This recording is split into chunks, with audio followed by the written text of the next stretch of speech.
In this video, I'll show you how to create a sprint in Clickup. It's a great way to organize your work into focused, time-bound cycles, especially if you're managing projects with Agile methodology. Usually what you do is you just come and click on the plus icon in your space.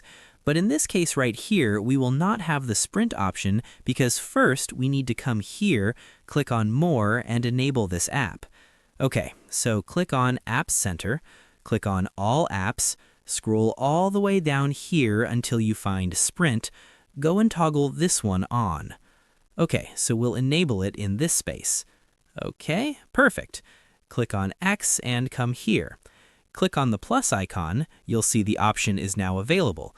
Click on Sprint folder, and let's go ahead and name this folder. So let's say Keyword Research Sprint. Okay, so time estimate will be the measure of effort, or you can also set it to sprint points right there. The sprint start date will be on Monday. Let's have it last for 1 week, and click on Next.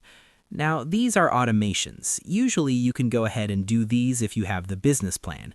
I'll just come and click on Create, and there we go. We would have our sprint folder right here. You can easily go ahead and add new tasks. So this would be the overview, and this would be the board view as well. But we first need to create a list. So you can go ahead and create, for example, a to-do list, and then add tasks right there. Okay, so let me do that.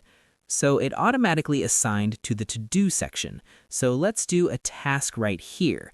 We now have 2 tasks I have created. You can assign these to people. Very easy. Click here. So let's say I'll assign the topics. We'll give this task to a team member. You can set priorities as well, due dates as well, everything like that. And this would be the board view, okay? And it's really that easy and simple.